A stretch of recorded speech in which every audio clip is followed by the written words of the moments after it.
नमस्कार, श्रेष्ठ भारत में आपका स्वागत है। मैं हूं मुक्ता सिंह।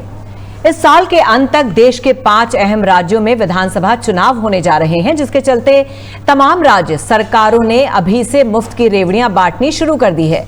इसी तरह से चुनाव पास आते ही मध्य प्रदेश और राजस्थान में भी दोनों प्रमुख दल यानी कांग्रेस और बीजेपी में वोटर्स को लुभाने के लिए होड़ लग गई है। मुफ्त की रेवड़ियां बांटने का ऐलान किया जा रहा है, लेकिन क्या वाकई वोटर्स को इन मुफ्त की योजनाओं से फर्क पड़ता है और क्या वाकई राजनीतिक दलों को इसका फायदा मिल पाता है? इसी पर बातचीत करने के लिए आज हमारे साथ कुछ खास मेहमान जुड़ रहे हैं। कांग्रेस से जुड़ रहे हैं सुरेश चौधरी जी, बीजेपी से लक्ष्मीकांत पारेख जी और साथ ही हैं अशोक अग्रवाल जी जो कि इकोनॉमिस्ट हैं, और हमारे साथ स्टूडियो में है हमारे वरिष्ठ सहयोगी संदीप जी। आप सभी का बहुत बहुत स्वागत है। तो सबसे पहले लक्ष्मीकांत जी आपसे शुरुआत करते हैं। चुनाव आया और घोषणाओं की झड़ी लग गई और सब मुफ्त में। देखिए, चुनाव आया और मुफ्त घोषणाओं की झड़ी लग गई। मैं सोचता हूँ कांग्रेस जिस प्रकार से जनता से धोखा करने का प्रयास करती है, उसकी एक बार फिर से कांग्रेस से पुनरावृत्ति की है। आप सबको ध्यान हो, जब पिछली बार कांग्रेस सरकार बनी थी उससे पहले राजस्थान के अंदर राहुल गांधी जी आए थे और राहुल गांधी जी आकर एक गिनती बोलना शुरू किया था, 1 2 3 4 5 6 7 8 9 10 और 10 बोलते किसानों का कर्जा माफ हो जाएगा। मैं दावा करता हूं सुरेश जी के साथ में कि आज राजस्थान का एक भी किसान नाम बताया जिसका संपूर्ण कर्ज माफ हो। इन्होंने क्या किया? इन्होंने अन्नपूर्णा रसोई योजना बदलकर इंदिरा गांधी रसोई योजना कर दी। इन्होंने आयुष्मान का भक्त चिरंजीवी कर दिया, भामाशाह का नाम बदल के चिरंजीवी कर दिया। इन्होंने केवल मात्र इन्होंने योजनाओं का नाम बदलने का प्रयास किया। राज्य योजना का नाम, जननी सुरक्षा योजना का नाम, सब योजनाओं का नाम बदलने का काम किया है। माननीय वसुंधरा सरकार ने बालिका शिक्षा को बढ़ावा देने के लिए साइकिल दी, स्कूटी दी। फोन करके ये नाम बदल मैसेज है ना, छोटे वाला ही चाहिए। अब जिस प्रकार का आप सब काम कर रहे हैं और जहां तक आप सब लोगों ने, अब आप बड़ी बात करते हैं कि अब बिजली में हमने 100 यूनिट फ्री दे दी। अरे भाई, आपके पास 100 यूनिट फ्री दे दी आपने, तो क्या राजस्थान के संपूर्ण उपभोक्ताओं को आपने 100 यूनिट फ्री दे दी क्या आपने बिजली? आपने उन उपभोक्ताओं के नंबर आपके पास थे। आपके यदि मंशा सबको बिजली 100 यूनिट फ्री देने की होती तो आप के नंबर थे, सबकी यूनिट बिजली फ्री कर देते। या आपने ऐसा नहीं किया। आपने राजस्थान में सबसे ज्यादा पेट्रोल डीजल पर रेट लगता है, उस रेट को घटाने का काम इन्होंने नहीं किया। इन्होंने ये काम भी नहीं किया। राजस्थान सबसे महंगी बिजली है, वो बिजली आती भी नहीं है। आपको बता दूं कि मैं जहां पर बैठा हूं वहां पर 5 मिनट पहले बिजली आई। तो राजस्थान के शहरों की स्थिति खराब है। गांव में 8 घंटे छोड़ 2 घंटे बिजली नहीं आ रही है। जो किसान रात को पाणत करता है वो परेशान है, जो बिजाई करता है वो किसान परेशान है। मैं समझता हूं कि कांग्रेस पूर्णतः विफल सरकार है। फिर आपने फ्री योजनाओं के कैंप बनाने का काम इसलिए किया क्योंकि राजस्थान की कानून व्यवस्था की स्थिति ध्वस्त हो चुकी है। नहीं, तो क्या राजस्थान में महिलाओं के बारे में क्यों बता रहे हैं? क्या आप वादे नहीं कर रहे हैं? चलिए सुरेश चौधरी जी से पूछते हैं। सुरेश चौधरी जी, मुफ्त सिलेंडर, स्वास्थ्य, बिजली, पानी, चुनाव से पहले हर पार्टी की यही है कहानी।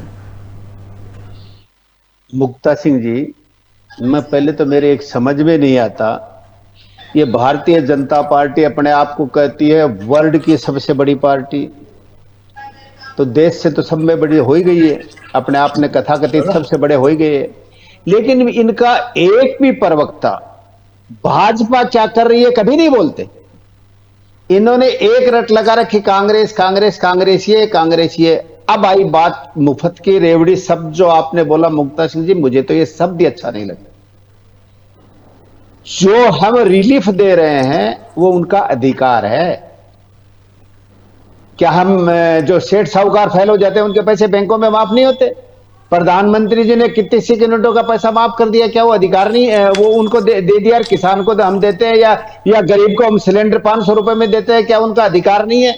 अब इन्होंने कह दिया, इनको तकलीफ हो रही है कि राजस्थान में गरीब को 8 रुपए में भरपेट भोजन, और वो भी रेस्टोरेंट में जैसे बैठे के खिला रहे हैं, मेहमानबाजी से खिला रहे हैं, वो खाना खिला रहे हैं, तो इनको तकलीफ हो रही है।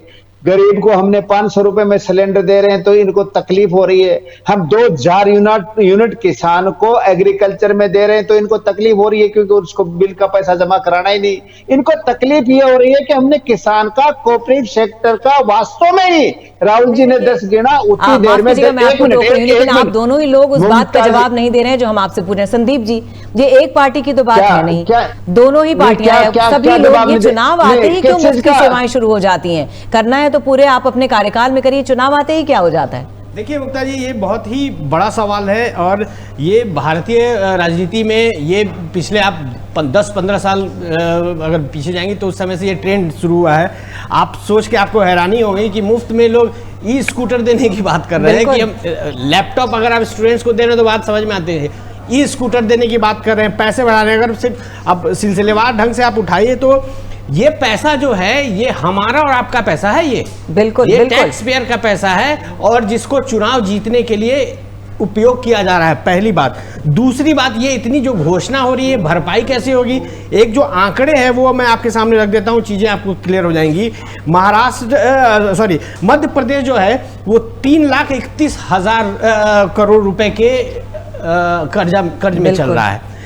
प्रति व्यक्ति जो अगर जनसंख्या के हिसाब से देखें तो ये कहा जाता है कि 50,000 प्रति व्यक्ति के हिसाब से कर्जा है, हर आदमी के ऊपर 50,000 रुपए का कर्जा है अगर इसको कैलकुलेट किया जाए।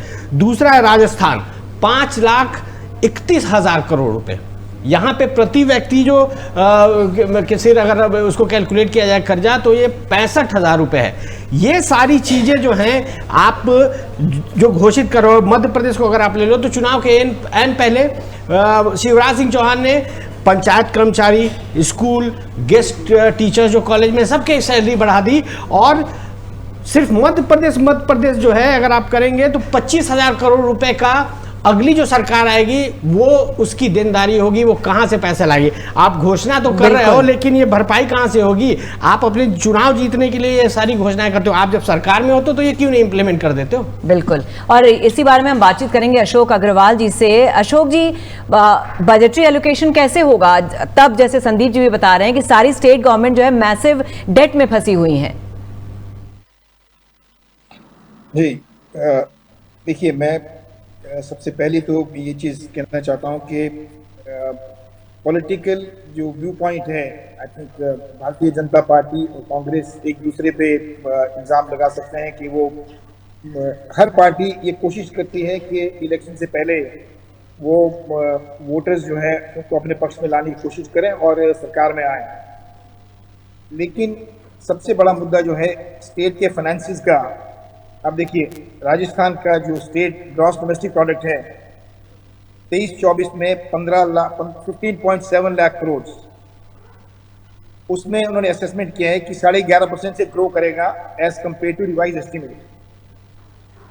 सवाल ये है कि आप कितना फ्री दे सकते हो। देखिए राजस्थान में भी और एमपी में भी दोनों में फिस्कल डेफिसिट जो बेसिकली जो गैप है एक्सपेंडिचर और रेवेन्यू के बीच में जो बोरिंग से मीट किया जाता है वो ऑलमोस्ट अबाउट 4% है दोनों राज्यों का। हालांकि मध्य प्रदेश में की सरकार ने इस बार 1413 करोड़ रुपए का जो है वो 413 करोड़ रुपए का वो अपना उन्होंने जो है रेवेन्यू सरप्लस दिखाया है, हालांकि राजस्थान में वो नेगेटिव है।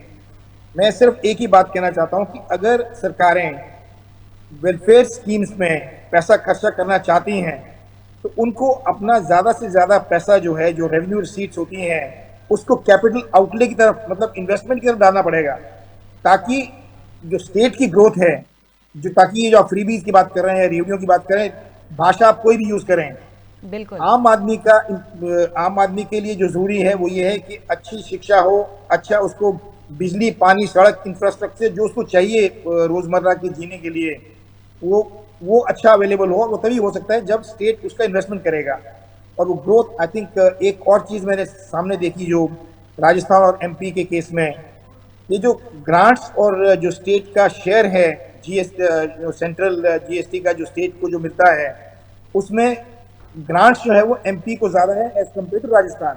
आई नो पॉलिटिकली अंडरस्टैंडेबल है वो, क्योंकि सरकार दोनों जगह सेम है, लेकिन अगर सरकारों का रेवेन्यू नहीं बढ़ेगा तो चाहे वो एमपी हो या राजस्थान, कोई भी सरकार जो है वो वेलफेयर स्कीम्स को चलाने में नाकामयाब रहेगी।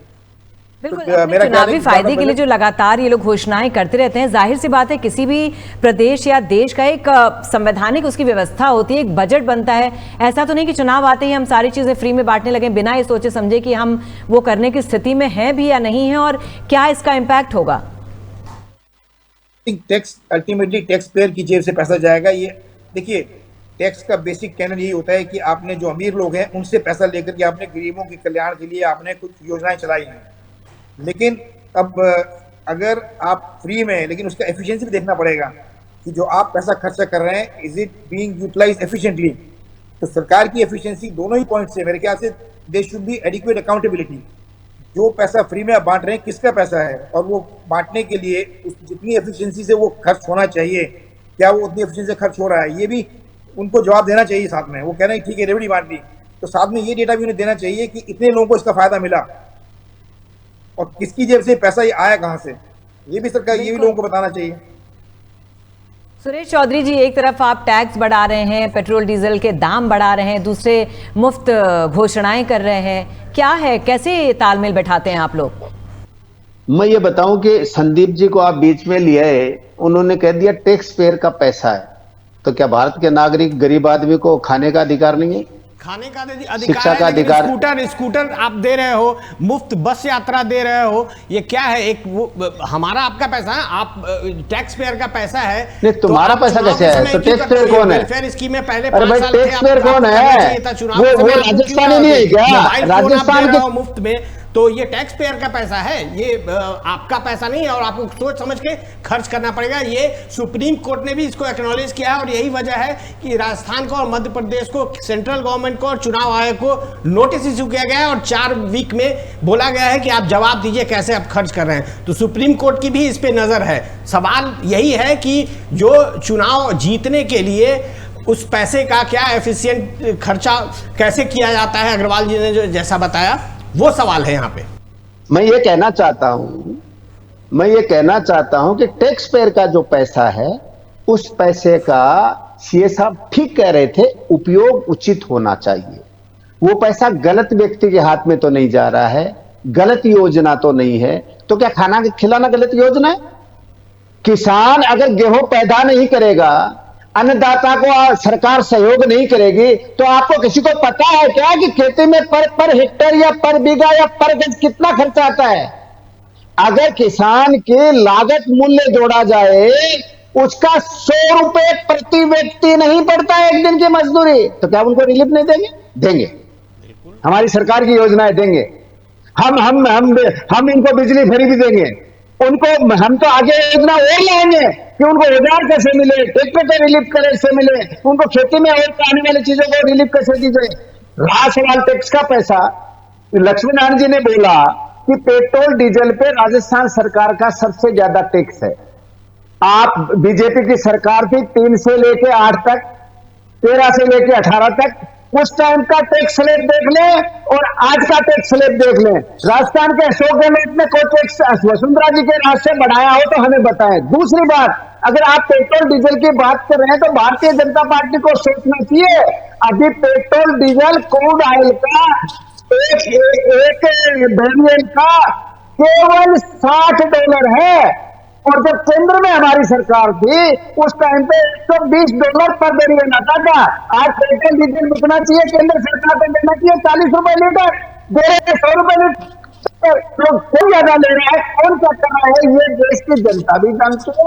वो जमाना गया, अब लोग पढ़े लिखे हैं, आप और हम बात कर रहे हैं, लोग लाइव देख रहे हैं, वो इसी टाइम पे इस पे कमेंट्स कर रहे हैं, डिस्कस कर रहे हैं, और हमारी बात का वजूद मानते हैं, लेकिन हम इसको समझते हैं तो उसका निर्णय कर रहे हैं। तो इसलिए मैं ये कह रहा हूं, मैं उनकी बात से सहमत हूं कि प्रदेश के अंदर ऐसी योजना बने कि रिलीफ भी हो, रिलीफ के साथ स्टेट डेवलप करे, स्टेट का डेवलपमेंट बढ़े, स्टेट का इंफ्रास्ट्रक्चर बढ़े और रोजगार मिले। तो इसके लिए, इसीलिए तो अशोक गहलोत जी ने विजन 2030 बनाया है। आप देखो, उनका सोच है कि 30 में राजस्थान ऐसा होगा। इस चहुमुखी राजस्थान के विकास की योजना 30 के लिए बना रहे हैं। तो इसलिए कांग्रेस का मुकाबला करना, कांग्रेस की योजनाओं की बुराई करना, यह विपक्षी पार्टी का धर्म होता है, वो करें। मैं विपक्षी पार्टी के धर्म के नाते नहीं, मैं ये कह रहा हूं कि हमने जो 5 साल में काम किया है, उस काम के आधार पे राजस्थान की जनता से आपके चैनल के माध्यम से अनुरोध करूंगा कि हमारी जो योजनाएं हैं, उन योजनाओं के आधार पे आप निर्णय करें और राजस्थान में पुनः कांग्रेस की सरकार बनाए, जिससे राजस्थान चहुमुखी विकास करे। चलिए, मैं चाहूंगी आपकी बात का जवाब लक्ष्मीकांत जी दें। जो भी सुरेश चौधरी जी ने कहा, क्या कहेंगे आप उस पर? सब मैं तो सुरेश जी से निवेदन करूंगा कि उन्होंने जिस प्रकार से कहा कि मर्यादा बनाकर रखे, मैं समझता हूँ शायद सुरेश जी मेरी बात को पूरी सुनेंगे और मर्यादा का अक्षर से पालन करेंगे। अभी सुरेश जी को सुन रहा था, सुरेश जी वक्तव्य आ रहा था कि उन्होंने कहा कि हमने गरीब की रोटी का फैसला किया। माननीय, आपने इंदिरा गांधी का नाम फिर रखा अन्नपूर्णा को बदलकर। योजना वसुंधरा जी की योजना थी वो, आपने कहा नाम बदला। अब आप पेट्रोल डीजल की बात करते हैं कि आज तो डॉलर इतना ₹1 डॉलर मिल रहा है। भाई सुरेश जी, जब यूपी की सरकार थी तब डॉलर की विश्व के मापदंड पर रेट क्या थी?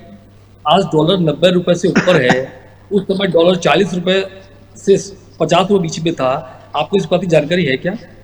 आप लोग आते हो बार बार कह देते हो कि डॉलर आज इतने रुपए बैरल में डॉलर मिल रहा है। भाई उस समय डॉलर की मार्केट वैल्यू क्या थी और आज क्या है? आपको जानकारी होती नहीं है, अधूरी जानकारी अभाव में कांग्रेस के आप ही नहीं, कई बड़े बड़े प्रवक्ता आकर इस बात की भाषण करते हैं। अब आप कहते वेट राजस्थान में वसुंधरा जी सरकार के समय कितना वेट था? आज 36 रुपए आप ले रहे हो भाई, उस समय 17-18 रुपए था। आप क्यों नहीं इस बात को मानते हैं कि हम गलत कर रहे हैं? गलत को सही को सही बोले। सुरेश जी, आप बहुत बड़े आदमी हैं, मेरा ऐसा मानना है। फिर मैं कुछ बातों दोहरा देता हूँ। राजस्थान में आप मूलभूत आवश्यकता क्या होती है? बिजली, पानी, सड़क, सुरक्षा, ये 4 चीजें महत्वपूर्ण होती है ममता जी। तो सबसे पहली महत्वपूर्ण आवश्यकता सड़क के मामले में कांग्रेस विफल। जहां राजस्थान में पिछली वसुंधरा सरकार के समय 15 किलोमीटर 70 किलोमीटर पर डे की सड़क बन रही थी राज्य के संसाधनों द्वारा, वे आज 4 से 5 किलोमीटर बन रही है। तो आप सड़क के मामले विफल हो गए।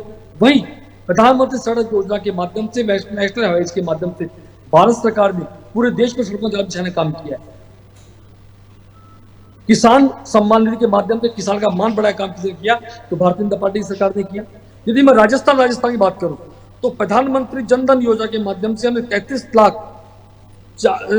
करोड़ 460 लाख किसानों को हमने लाभान्वित करने का प्रयास किया है। आयुष्मान भारत के माध्यम से हमने 17 करोड़ से अधिक लोगों को लाभान्वित करने का प्रयास किया है और पीएम उज्ज्वला सिलेंडर योजना के माध्यम से हमने 59 करोड़ लोगों को लाभान्वित किया है। और यदि हम सुकन्या योजना की बात करूं मैं, तो 21 करोड़ 23 लाख लोगों को हमने फायदा करने का प्रयास किया है। किसान सम्मान निधि के माध्यम से हमने 82 करोड़ 34 लाख लोगों को लाभ पहुंचाने का प्रयास किया है और पीएम गरीब कल्याण योजना मतलब 4 करोड़ 40 लाख लोगों को हमने लाभान्वित करने का प्रयास किया है। साथ ही जल जीवन मिशन योजना के माध्यम से हमने 38 करोड़ 2 करोड़ घरों 2% घरों को जल के पानी सप्लाई की है। और पीएम आवास योजना की बात मैं करूं तो राजस्थान के अंदर शहरी क्षेत्र में 20,16,000 व ग्रामीण क्षेत्रों में 17,54,000 महलों का निर्माण कर लोगों को लाभान्वित करने का प्रयास किया है। स्वच्छ भारत मिशन के माध्यम से 50 लाख से अधिक लोग खुले में शौच से मुक्त हुए हैं। वहीं स्वच्छ भारत मिशन योजना के माध्यम से 7,07,052 वार्डों में 100% डोर टू डोर कचरा कलेक्शन काम हमने शुरू करवाया है। तो इस प्रकार विकास की दर को हमने चाहे वंदे भारत रेल के बाद आगे बढ़ाने का काम किया हो या मेडिकल कॉलेज खोलकर 23 नए मेडिकल कॉलेज राजस्थान खोलने का काम किया हो, तो भारत सरकार ने उपलब्धि भरे काम किए। वहीं कांग्रेस की बात करें, आपने क्या किया? आपने 4.5 वर्षों तक सेक्रेटरिएट के अंदर बैठकर एसी की हवा खाई। 6 महीने में आप जागे, आपने योजनाओं का पिटारा खोल दिया। वही स्थिति है कि सरकार आपकी आने वाली है नहीं, आपने योजना का पिटारा खोल दिया। अब योजना पिटारा क्या खोल दिया आपने? अब हमने क्या किया? जो किसान है, हर किसान को उसके खाते पैसे पहुंचे जन्म योजना के माध्यम से। लेकिन आपने क्या किया? जो लाइन में लगेगा उसको बिजली मुफ्त मिलेगी। अरे भाई, के नंबर से सबको बिजली मुफ्त कर देते ना, आप क्यों नहीं किया? उज्ज्वला का सिलेंडर आपके पास नंबर थे 52 लाख लोगों के, आप देते 52 लाख लोगों को कि हम सबको देंगे। आप लोगों ने कैंप में आइए, गहलोत जी की फोटो देखिए, उसके बाद फ्री देंगे। तो ये क्या है? ये यदि आपको किसी लाभान्वित करना है तो उसके अपना पराई का बेच छोड़िए, आम जनता के सबके लिए कहिए। आयुष्मान भारत को आपने राजस्थान लॉन्च नहीं होने दिया, आप तो उसके पहले चिरंजीवी संदीप जी, लक्ष्मीकांत जी ने और सुरेश चौधरी जी ने, दोनों लोगों ने अपनी अपनी उपलब्धियां गिना दी। हम लोग अशोक अग्रवाल जी से पूछते हैं कि अशोक जी, जो ये रेवड़ियां बांटने की जो ये प्रथा है सोशल वेलफेयर स्कीम के नाम पर, आपको क्या लगता है कितना वायबल है, क्या ये सस्टेनेबल है? देखिए, मैं दोनों जो है प्रखर वक्ताओं को बड़े ध्यान से सुन रहा था और संदीप जी की बात को मैंने सुना। एक आम नागरिक होने के नाते मैं ये सोचता हूँ कि जब भारतीय जनता पार्टी और कांग्रेस दोनों ही प्रमुख पार्टियां हैं देश की, तो मेरा ख्याल है दोनों में से कोई भी प्रतिनिधि जो है उन पार्टियों का, ये इस बात से सहमत नहीं हो सकता है कि देश की प्रगति के लिए ही वो सब लोग काम कर रहे हैं। हम अपनी अपनी प्रगति गिनाने की बजाय अगर देश की प्रगति के बारे में गिनाएं तो ज़्यादा बेहतर होगा। कहने का मतलब कि इतने लोग हमने जो है दोनों ने मिल करके ये इतने लोग गरीबी से ऊपर आ गए, इतने लोग प्रशिक्षित कर दिए, इतने लोगों के इतने घरों में जल चला गया, इतने घरों में बिजली आ गई। तो ये चाहे वो भारतीय जनता पार्टी लेकर के आई, चाहे वो कांग्रेस लेकर के आई, तो हम डिवाइड करने के बजाय मेरा ख्याल है कि अगर एक कलेक्टिव तरीके से सोचेंगे देश के बारे में तो मेरे ख्याल ज़्यादा बेहतर होगा। माई सेंसेस के ये जो पूरा सेंस, ये जो एक एस्पेक्ट है कि ये मेरी तरक्की है और वो आपकी तरक्की है। अब एक बिजली का खंभा लगता है किसी गांव में, तो उसकी बिजली ऐसा तो नहीं कि बीजेपी वाले घर में नहीं जाएगी या कांग्रेस वाले घर में नहीं जाएगी। बिल्कुल। तो सवाल ये है कि unless we change our perspective of looking at things, ये प्रगति ऐसे होने वाले नहीं है। अब फ्री एक हर आदमी, देखिए मैं दोनों वक्ताओं से कहना चाहूंगा कि ये किसी भी की पार्टी के लिए नहीं है। मैं एक इंडिपेंडेंट प्रोफेशनल हूँ, मैंने कॉर्पोरेट सेक्टर में काम किया, इकोनॉमिस्ट हूँ और बड़ी ऑब्जेक्टिव देखना चाहता हूँ। मैं हिमाचल से आता हूँ और मुझे कहने में ज़रा भी ये वो नहीं है कि किसी भी तरह का गुरेज की। मुझे एक वाक्य बताया किसी ने कि वो कह रहे हैं जी सरकारें बदलती रहती हैं, एक गांव में नदी को क्रॉस करने के लिए पुल बनाने की ज़रूरत थी, तो कुछ लोग गांव के गए, वो कहते पुल बनाए जी, तो वो पुल करीब 30-40 सालों से नहीं बना था। सरकारों के पास गए रिप्रेजेंटेशन लेकर के, तो उसमें पता लगा, कहते जी पुल तो बन चुका है कब का और उस पर इतने पैसे खर्चा किए हैं। उसके बाद उन्होंने कहा जी पुल तो यहाँ कोई है नहीं। दूसरी सरकार जब बदली वहाँ पर उनके पास गए, कहते जी पुल का कोई पता नहीं है लेकिन हमने उसके ऊपर 80 लाख रुपए खर्चा किया है। ठीक है, तो यानी कहने का ये मतलब है कागजों पर बहुत सारी वादे होते हैं, कागजों पर बहुत सारी चीजें होती हैं।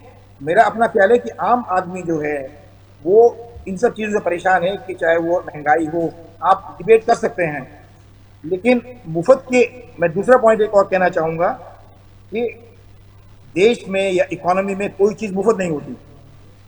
मार्केट इकोनॉमी में हर चीज का पैसा होता है, कौन वो पैसा देता है ये उस पर डिपेंडेंट है। मतलब हम अगर मैं डेवलपमेंटल या फिजिकल इकोनॉमी की बात करूं तो नॉर्मली एक यूजर चार्ज, जैसे हमारे कांग्रेस के प्रवक्ता ने कहा कि वो इसका सब्सिडी देना, कुछ एक एरिया में सब्सिडी देना थियोरेटिकली जरूरत है कि आज इंफ्रास्ट्रक्चर जो है वो प्राइवेट सेक्टर नहीं लगा सकता, उसको लगाने के लिए सब्सिडी की जरूरत पड़ेगी।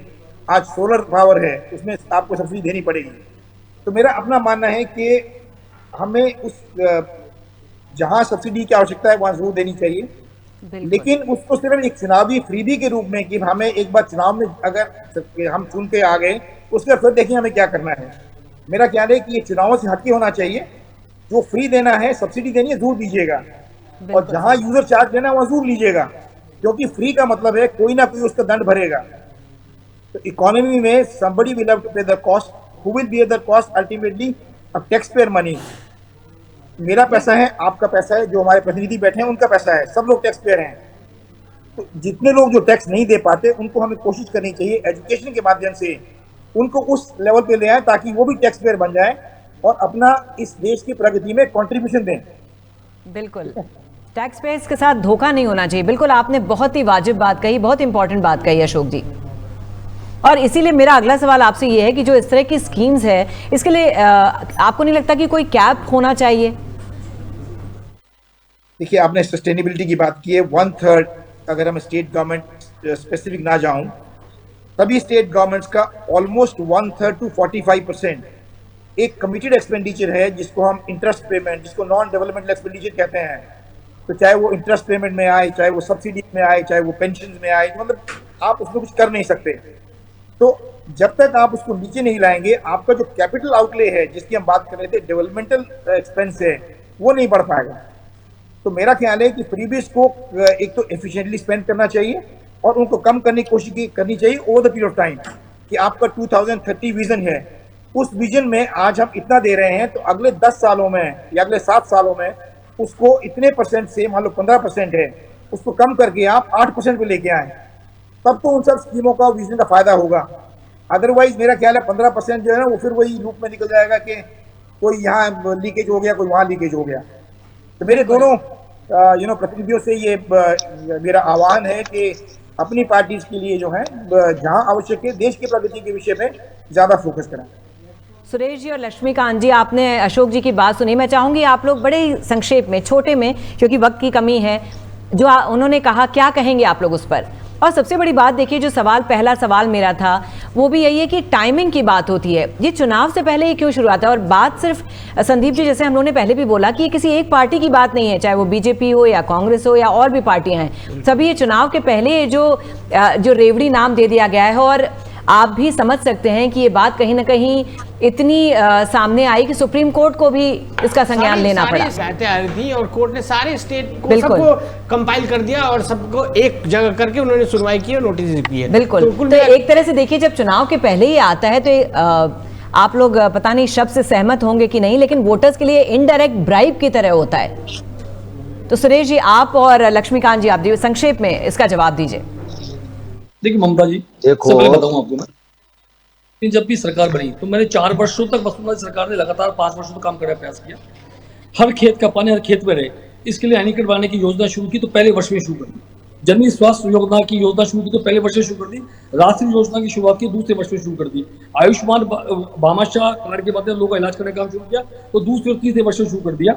और जिस प्रकार से भारतीय जनता पार्टी सरकार बनने के बाद माननीय वसुंधरा जी ने अन्नपूर्णा योजना, जिसमें 8 रुपए में भोजन देने का काम शुरू किया था, वह तीसरे वर्ष शुरू कर दिया। तो चुनाव के लिए नहीं, हम जनता की सेवा के लिए कटिबद्ध हैं, उनकी समस्याओं को समाधान करने कटिबद्ध हैं। और भारतीय जनता पार्टी का पहला ध्येय वोट नहीं है, जनता की सेवा करना। भारतीय जनता पार्टी का पहला ध्येय देश की अस्मिता और देश की सुरक्षा पर ध्यान देना है। भारतीय जनता पार्टी का पहला ध्येय गांव के कोने में बैठे हुए सबसे गरीब को गणेश मान को सेवा करने का संकल्प है। ये भारतीय जनता पार्टी का संकल्प है।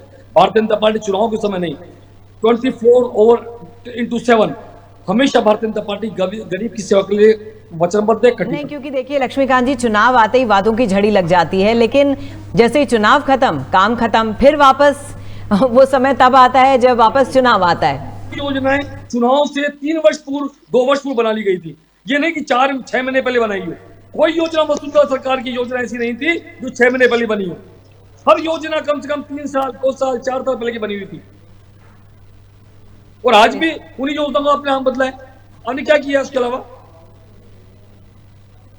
हर गरीब किसान के खाते में यदि किसान निधि जा रही है तो बस वो माननीय मोदी की देन है। वो चुनाव को लेकर तो किया ही नहीं गया। उज्ज्वला योजना को चुनाव को लेकर तो किया ही नहीं गया। पंडित दीनदयाल उपाध्याय ज्योति योजना, हर गांव तक बिजली पहुंचाने का काम करने वाली योजना है, वो चुनाव को देखकर ध्यान में नहीं लाया गया है विषय। यदि 2 रुपए किलो में हर गरीब को अनाज मिल रहा है, कोविड से मिल रहा है, तो कोई चुनाव को देखकर की गई योजना नहीं है। चलिए सुरेश जी, आपका जवाब, माफ कीजिएगा वक्त की कमी है इसलिए ज्यादा समय नहीं दे पा रहे। सुरेश जी, आप क्या कहेंगे? मुक्ता जी, भाई लक्ष्मीकांत जी ने सब बताया। इन्होंने खुद ने स्वीकार कर लिया कि कांग्रेस के राज में डॉलर थी 62 रुपए, अब हो गई 86 रुपए। मुझे कीमत का पता है, मुझे ये भी पता है कि डॉलर की 20% ग्रोथ हुई है। मैं कह रहा हूं इनको सब पता है। इनको ये भी पता है कि हमने जो डीजल पेट्रोल महंगा कर रखा है उसका डिफरेंस टैक्स का ज्यादा है। कांग्रेस सरकार के माथे मत बंधो, तुम रेट कम करो ना, टैक्स कम हो जाएगा।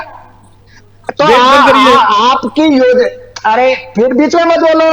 आप असफल, आपने 15 लाख रुपए नहीं पहुंचाए, आपने 2 करोड़ लोगों को रोजगार नहीं दिया। 436 वाला सिलेंडर 1100 ले जाके और 400 चुनाव के 1 महीने पहले कम कर रहे हो। तो इसलिए भारत की जनता आपके जुमलों को समझ गई, आपकी सारी योजनाओं को समझ गई। भारत की जनता चाहती है, अरे वो आलू का सोने का वीडियो तो आप बनाते हो। आपने 4500 किलोमीटर भारत की जनता को समझने के लिए पैदल चलने का ये जज्बा केवल राहुल गांधी में है।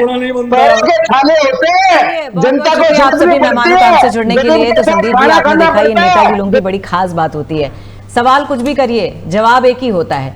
उपलब्धियां देश की प्रगति के बारे में नहीं होती हैं, उनकी क्या उपलब्धियां हैं, उन्होंने क्या किया, सिर्फ उसके बारे में बात होती है। बिल्कुल। तो आपने इन सबको सुना, आपका लास्ट स्टेटमेंट क्या है? मैंने जैसे पहले भी बोला कि ये जो वादे करते हैं, ये जो झड़ी लगा देते हैं रेवड़ियों की, तो ये वही बात हो गई कि इनडायरेक्ट ब्राइब करते हैं वोटर्स के लिए। लेकिन संदीप जी, अब जनता इतनी नासमझ रह नहीं गई है, फिर भी अपनी कोशिश नहीं छोड़ते हैं। क्या कहेंगे आपका? देखिए मुक्ता जी, एक जहां तक जनता की बात है, तो जिसको मुफ्त चीजें किसको अच्छी नहीं लगती। बिल्कुल, मुफ्त बिजली मिले, मुफ्त पानी मिले, मुफ्त हेल्थ मिले, मुफ्त एजुकेशन मिले, ये बात समझ में आती है। मुफ्त ई स्कूटर मिले, आपकी सैलरी चुनाव के तुरंत पहले, इतने 5 साल से आपकी सैलरी नहीं बढ़ रही थी और चुनाव घोषणा से जस्ट पहले मध्य प्रदेश में बढ़ गई, सैलरी बढ़ गई। आप मोबाइल फोन दे रहे हो, इंटरनेट दे रहे हो, ठीक है जरूरत है, लेकिन ये सब चीजें जो हैं वो दे तो रहे हो, आएगा कहां से, जनरेशन कहां से होगा? और अभी इससे भी ज्यादा और भी बहुत सारी चीजों की जरूरतें हैं जिस पर उनका ध्यान नहीं जा रहा है। बिल्कुल बेसिक चीज है, घर, रोड, एजुकेशन, हेल्थ, पानी, बिजली, ये सब चीजें तो समझ में आती है अगर आप कर रहे हो। लेकिन उसमें भी आप, अब जैसे दिल्ली में एक नया केजरीवाल ने शगुफा छोड़ा था 200 बिजली मुफ्त देने का। अब ये देखो हर स्टेट में ये शुरू हो गया है, तो बिजली का खर्चा जनरेशन का लगातार बढ़ता जा रहा है, उसकी कीमत बढ़ती जा रही है, और वैसे में आप दे रहे हो, पैसा कहां से आप लाओगे? स्टेट चलेगा कैसे? रेवेन्यू कहां से जनरेट होगा? ये भी तो बताना पड़ेगा। तो आपने, जैसे हम लोगों ने पहले भी कहा कि चुनाव शुरू होने के पहले ही शुरू होता है, उसके बाद चुनाव खत्म, काम खत्म। बिल्कुल। चलिए, अभी हम लोग के पास भी अभी तो गहमा गहमी शुरू हो रही है। हाँ, सुप्रीम कोर्ट ने भी इन लोगों से मांगा है जवाब। देखिए क्या जवाब देते हैं। तो ये मामला अब सुप्रीम कोर्ट के संज्ञान में भी है। तो चलिए संदीप जी, बहुत बहुत शुक्रिया इस पूरी बातचीत के लिए। श्रेष्ठ भारत पर खबरों से जुड़े रहने के लिए चैनल को सब्सक्राइब करें, बेल आइकन दबाएं और देखते रहें श्रेष्ठ भारत।